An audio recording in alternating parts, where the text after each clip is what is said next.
I'm 83 years old, and I need to tell you something that might make you uncomfortable, something that will challenge everything you believe about success, about achievement, about what it means to make it in this world. My name is on 3 buildings, 2 hospitals, a university library. I built a company worth over $200 million. I've shaken hands with presidents. I've been on the covers of magazines. When I walk into certain rooms, people still whisper my name with respect. Everyone knows who I am. But here's the truth I've never told anyone. Nobody actually knows me. Not really. Not the me that matters. For 59 years, I chased success like it was oxygen. I sacrificed everything on the altar of achievement. I told myself I was building something important, something lasting, something that would matter. I was wrong about everything. 7 years ago, something happened that shattered everything I believed. It wasn't a business failure. It wasn't losing money. It was far worse than that. My daughter got married, and I wasn't invited. Let that sink in for a moment. My own daughter, my only child, the little girl I used to carry on my shoulders. She walked down the aisle, and I wasn't there.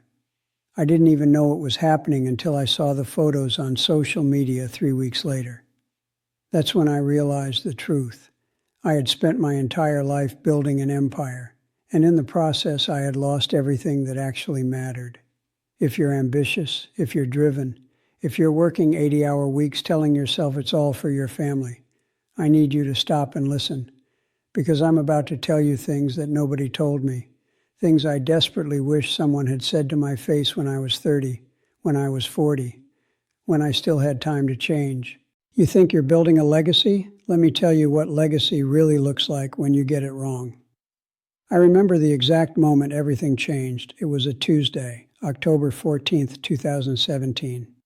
I was 76 years old. I was sitting in my home office, a beautiful room, by the way, mahogany desk, leather chairs, awards on every wall, when my phone buzzed, a notification from Facebook, something I barely ever checked.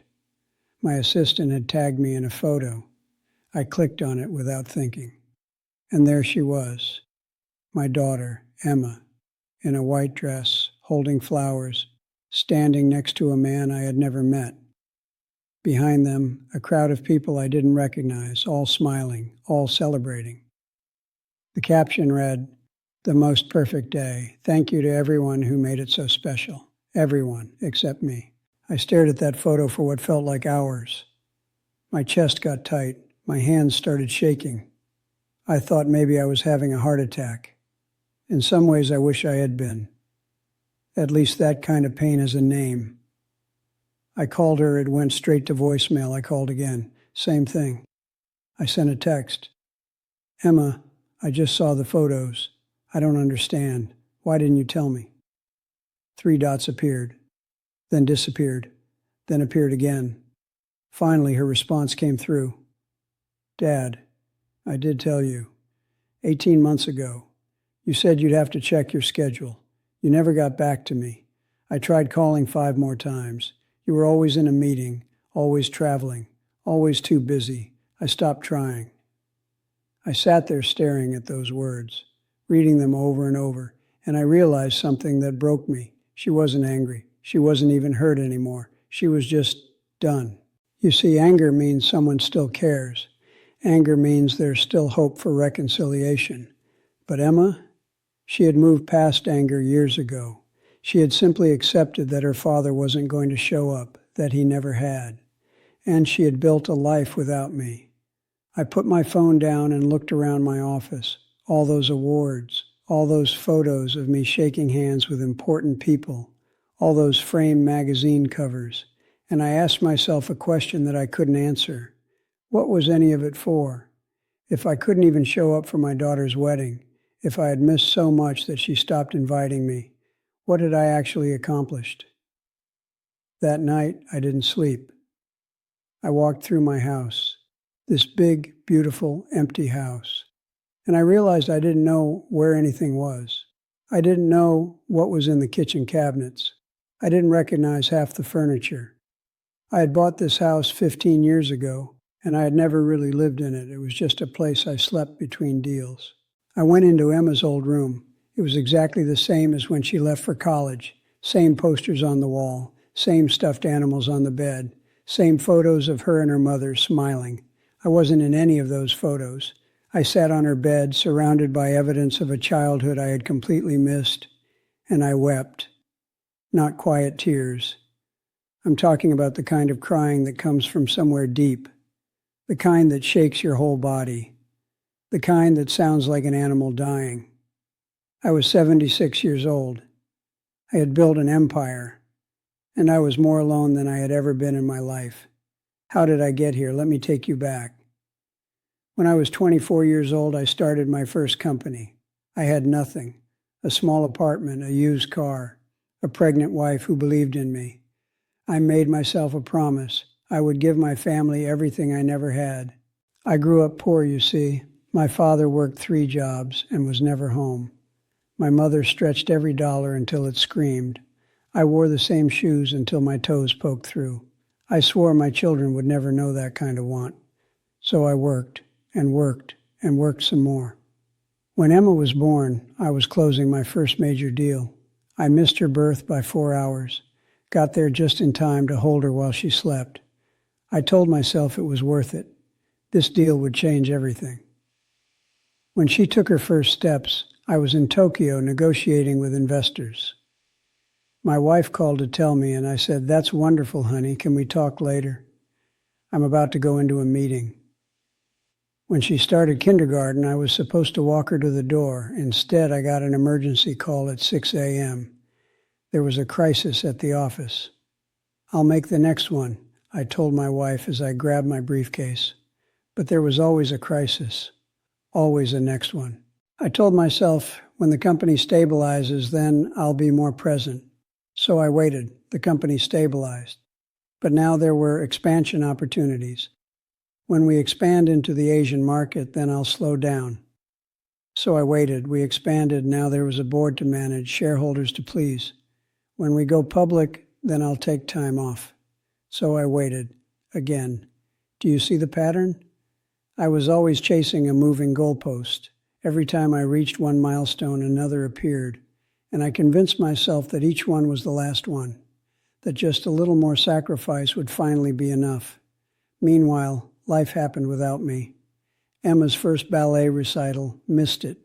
Emma's 8th birthday party, sent a gift, couldn't make it. Emma's high school graduation, I was there for 20 minutes, left early for a flight. I had the career, I had the money, I had the respect. But I didn't have my daughter. I didn't have my wife either. She left when Emma was 12. Said she felt like a single mother anyway. Might as well make it official. I was so wrapped up in a merger that I didn't fight it. Told myself I'd fix it later. Later. That word haunted my life. Everything important was later. Everything urgent was now. And you know what? The urgent always won. I sacrificed my marriage on the altar of success. I sacrificed my daughter's childhood. I sacrificed every holiday, every weekend, every ordinary Tuesday night that could have been spent just being together. For what? For buildings with my name on them that I rarely visit? For a net worth that means nothing when you're eating dinner alone? For a legacy that my own daughter wants nothing to do with? Here's something nobody tells you when you're young and hungry and ambitious. Success without meaning is the loneliest kind of failure. I had everything the world says you should want, and I had nothing that actually matters.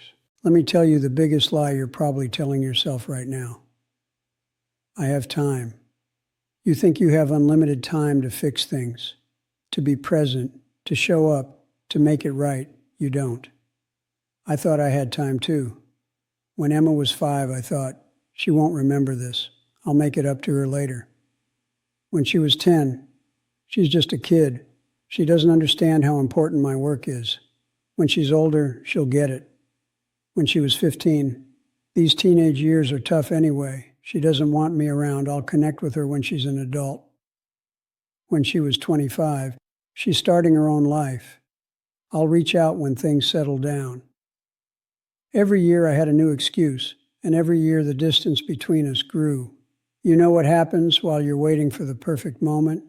Your children grow up, your parents die, your marriage crumbles, Your friends move on.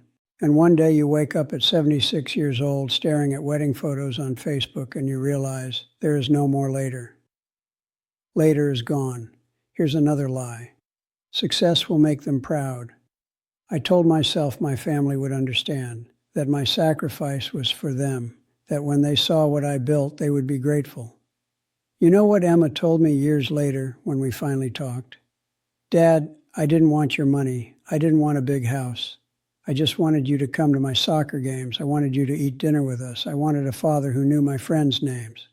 She didn't want my success. She wanted my presence, and I gave her neither.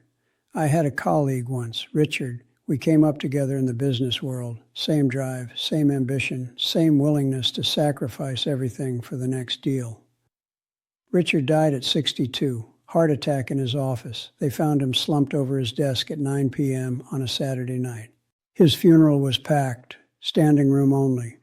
Everyone talked about what a great businessman he was, how driven, how successful, how much he accomplished.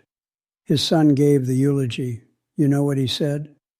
My father was a great man. Everyone says so. I wish I had known him. That's it. That was the eulogy. 15 seconds, and he was done. Is that the legacy you want? I sat in that church and thought, that could be me. That will be me. And I did nothing. I went back to work the next day, told myself Richard's mistake was not taking care of his health. I'd be different. I'd live longer. But it wasn't about living longer. It was about living at all. And I wasn't living. I was performing, building, achieving, but not living. Here's the cruelest truth I've learned. You can win the game everyone's playing and still lose everything that matters. I won, and I lost. You want to know what keeps me up at night? Not the deals that fell through, not the money I lost in bad investments, not the competitors who tried to destroy me. None of that matters anymore. What haunts me are the small moments, the ordinary days, the things I can never get back. Let me tell you about them. Emma was 9 years old when she wrote a play. A little thing, maybe 10 pages, about a princess who saves a dragon instead of killing it. Her class was going to perform it at a school assembly. She begged me to come. Please, Daddy, I wrote the whole thing myself. I need you to see it. I told her I would try. The day of the performance, I was in Chicago, a deal that couldn't wait. I called my assistant and asked her to send flowers to Emma at school, big bouquet, with a note that said, "So proud of you, Princess. Love, Dad." I thought that would be enough. It wasn't. Emma kept that note. I found it years later in a box of her childhood things. She had written on the back, in shaky 9-year-old handwriting, "He didn't come." 3 words. 25 years later, those 3 words still feel like a knife in my chest. Here's another one. My wife, my ex-wife, Linda, asked me to go to marriage counseling. This was 2 years before she left. She had found a therapist, made the appointment. All I had to do was show up. The appointment was on a Thursday at 4 p.m. I said I couldn't make it. Board meeting. She rescheduled for Saturday morning. I said I had a golf game with clients. She rescheduled again. Tuesday evening, I said I was traveling.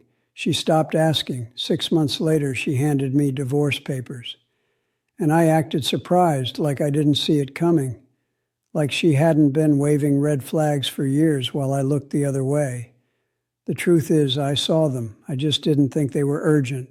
Everything in my life was ranked by urgency, and my marriage was never urgent until it was over. What else keeps me up? My mother died when I was 54. She had been sick for months. I knew it was coming, but I was launching a new division. Critical time. Couldn't step away.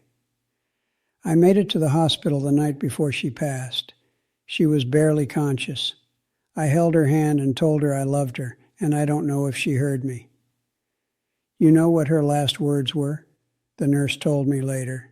She kept asking, "Is Michael coming? Is my son coming?" Over and over, for 3 days. Is Michael coming? I wasn't coming. I was in meetings. I was reading reports. I was doing things that seemed so important at the time and mean absolutely nothing to me now. I would give every dollar I have for one more day with my mother, one more conversation, one more chance to tell her that she mattered more than any deal, any company, any building with my name on it. I didn't go to my father's funeral. Did I tell you that? I sent money, paid for everything. Biggest funeral the town had ever seen. But I didn't go. There was a crisis. There was always a crisis. My sister called me afterward and said, "You're dead to me." She meant it. I haven't spoken to her in 29 years. I don't even know if she's still alive. Here's one more. When Emma was 16, she tried to run away from home. Linda called me, hysterical. Emma had packed a bag and was at the bus station. I was in London. I told Linda to handle it. She's a teenager. They do dramatic things. She'll come back. Emma did come back, but something broke that night. Years later, she told me why she was running away. "I wanted to see if you would come get me," she said. "I wanted to know if anything could make you choose me over work." She got her answer. I didn't come. I chose work, and she never forgot it. After I saw those wedding photos, I had a choice. I could keep living the way I'd always lived, tell myself it was too late, that the damage was done, that some bridges once burned can never be rebuilt, or I could try. At 76 years old, I decided to try. First, I stepped back from the company. Not completely. I still had responsibilities, but I stopped being the first one in and the last one out. I promoted people, delegated, let go of control in ways I never thought possible. It was terrifying. My identity had been wrapped up in that company for 52 years. Without it, I didn't know who I was, but I forced myself to find out. I started therapy. Me, a man who thought therapy was for weak people, who thought he had all the answers. Turns out, I had none of the answers that mattered. In therapy, I learned that I had been running my whole life, running from my childhood, running from my fear of being poor again, running from intimacy because intimacy meant vulnerability, and vulnerability meant getting hurt. I had built walls so high that no one could get in, not even my own daughter. Next, I wrote Emma a letter, not a text, not an email, a real letter, handwritten, 12 pages long. I told her everything, the regrets, the shame, the moments I remembered missing. I didn't make excuses. I didn't explain why work was so important. I just apologized. I told her I understood if she never wanted to see me again. But I needed her to know that I knew I had failed her, that it wasn't her fault, that she deserved a better father than the one she got. I mailed it and waited. 3 weeks. No response. A month. Nothing. 6 weeks later, my phone rang. It was Emma. She was crying. We talked for 4 hours that night. The first real conversation we'd had in decades. She told me about her husband, James, about her job, about how she had spent years in therapy dealing with my absence. She told me about her miscarriage, something that happened 2 years before her wedding. She had wanted to call me, but didn't think I would care. That broke me all over again. But she also said something else. "I kept the letter, Dad. I've read it maybe 20 times, and I think I want to try." Try. That word meant everything. We're not fixed. 7 years later, we're still working on our relationship. There are awkward silences. There are moments when old hurts resurface. There are things that can never be undone. But we're talking.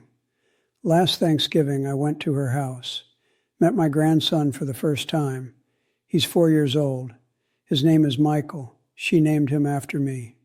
I held that little boy in my arms, and I made him a promise, a different promise than the one I made when Emma was born.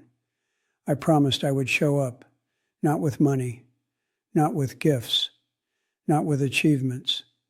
Just show up, be present, be there. I'm 83 years old now. I've been living intentionally for only 7 years, 7 years out of 83, and these 7 years have been the best of my life. I'm happier now, with less time ahead of me than I was at 50, when I thought I had all the time in the world. Now I need to talk to you.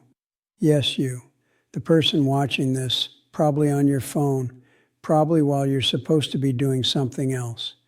The person who's ambitious and driven and thinks they're building something important, I need you to answer a question honestly. If you died tomorrow, would you be satisfied with the life you've lived so far? Not would people be impressed at your funeral. Not did you achieve enough. Just, would you be satisfied? Would your children say they knew you, really knew you? Would your spouse say you were present, actually present, not just physically in the room while your mind was somewhere else? Would you have any regrets? I know what you're thinking right now. I'm different. I have balance. I make time for what matters. Do you? Let me ask you some questions. When was the last time you put your phone away for an entire dinner with your family? When was the last time you took a vacation and didn't check your email once? When was the last time you went to your kid's game and watched the whole thing instead of sneaking glances at your phone?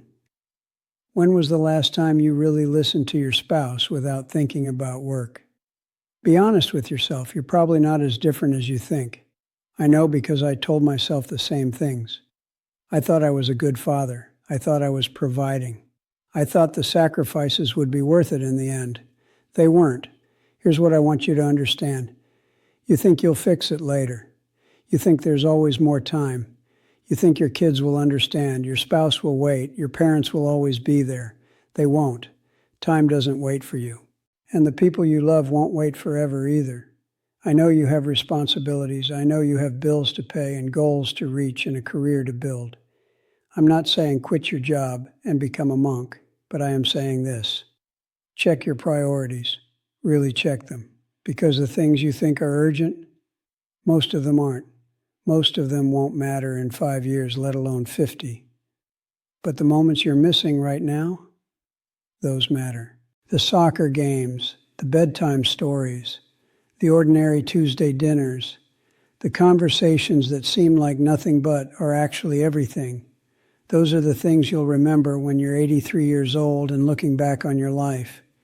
Not the deals you closed, not the promotions you got, not the money you made, the moments, the people, the love. Don't wake up at 76 looking at wedding photos and realizing you were too busy to be invited. Don't spend your last years trying to rebuild bridges you should never have burned. Don't let your obituary be, he was successful. We wish we had known him. If I could go back and talk to my 30-year-old self, here's exactly what I would say. I would grab him by the shoulders, look him in the eye, and give him these commands. Stop. Stop treating your family like they're on your calendar. They're not appointments. They're people, and they need you now, not when it's convenient. Stop telling yourself you'll make time later. There is no later. There's only now, and now keeps slipping away while you're not paying attention. Stop answering emails at dinner. Stop taking calls during bedtime. Stop letting work bleed into every corner of your life. Stop chasing a number, whether it's a salary or a net worth or a title. Stop chasing it. The number keeps changing. You'll never arrive. And while you're chasing it, life is happening without you. Stop proving yourself to people who don't matter. Most of the people you're trying to impress won't remember your name in 10 years. But your family will remember every time you weren't there. Stop sacrificing your health. The hours you're working are killing you slowly, and you can't enjoy any of your success from a hospital bed or a grave. Start putting your phone in a drawer when you get home. Just try it. 1 week. See what happens. Start saying no to things that don't matter. Every yes to something meaningless is a no to something important. Guard your time like your life depends on it, because it does. Start having real conversations with your kids, not about school or homework, about their lives, their fears, their dreams. Ask questions. Then shut up and listen. Start dating your spouse again. When was the last time you took them somewhere without an agenda, without your phone, without thinking about work? Do it this week, not someday, this week. Start taking the trips you've been postponing. Go to Italy. See the Grand Canyon. Visit your parents. Do it now while you can, while they can. Start telling people you love them. Say it out loud. Today. Call your mother. Call your father. Call your children. Tell them before it's too late. Here's something else. If your children don't call much anymore, ask yourself why. Don't blame them. Look in the mirror. Kids don't distance themselves from parents who show up. They distance themselves from parents who didn't. If that's you, it's not too late, but it will be soon. Pick up the phone, write the letter, make the effort, swallow your pride. If you want to change careers, change. Don't wait for the perfect moment. The perfect moment is a myth. If you want to spend more time with your family, spend it. Don't wait until you've made it. You'll never feel like you've made it. That's the trap. If you want to tell someone you're sorry, tell them. Don't wait until the funeral. Don't wait until they're gone. Do it now. Now. I'm 83 years old. I've been living intentionally for 7 years. 7 years out of 83. That means I spent 76 years getting it wrong. 76 years of climbing, achieving, building. 76 years of missing what mattered. And only 7 years of actually living.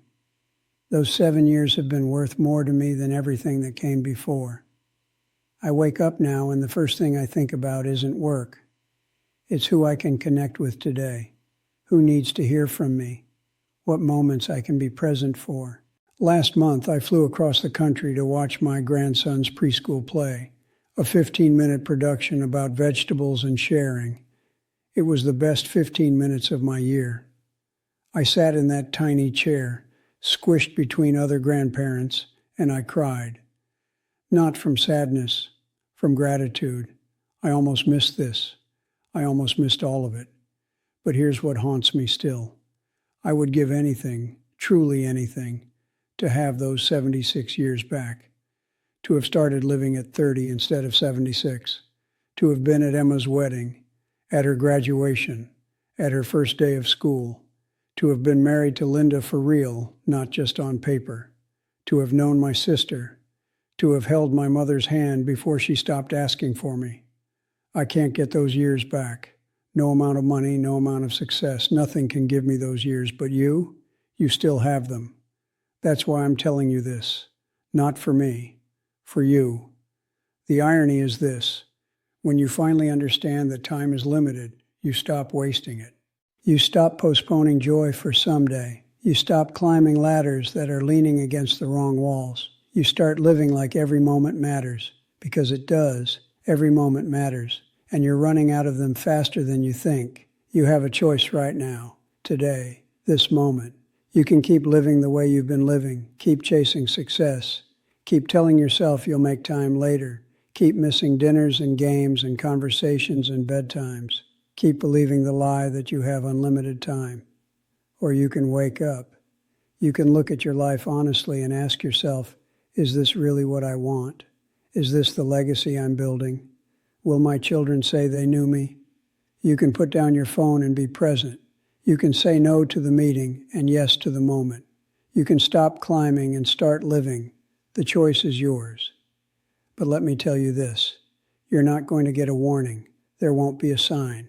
Nobody's going to tap you on the shoulder and say, hey, time's almost up. Better start living. It doesn't work like that. One day you'll just be 76 years old, looking at photos of moments you weren't invited to, wondering where your life went. Or worse, one day you'll be gone, and the people you love will be left wondering if you ever loved them back. Don't let that be your story. Your children are growing up right now, not later. Now. Your parents are getting older right now, not later. Now. Your spouse is waiting for you right now. Not later. Now. And every day you wait is a day you can't get back. So stop waiting. Someday is today. It always has been. You just didn't see it. Now you do. The question is, what are you going to do about it? If this story resonated with you, I hope you'll share it. Not for me. I'm 83 years old. I don't need views or followers or fame. But somewhere out there is a 35-year-old father who's working late again tonight. A 42-year-old mother who hasn't called her parents in months, a 28-year-old professional who thinks they have all the time in the world. They need to hear this. Share it with them. Share it with anyone who's running the race I ran, who's making the mistakes I made, who still has time to change. Subscribe to this channel. There are more truths I need to share, and honestly, I don't know how much time I have left to share them. Leave a comment. Tell me what you're going to do differently. who you're going to call, what moment you're going to stop missing. I read every comment, every single one, and I would love to hear your story. Your time is precious. Thank you for spending some of it with me. Now go. Go be with the people who matter. Go live the life you keep postponing. Go make the memories you'll actually want to remember. And don't wait another day. The clock is ticking. It always has been.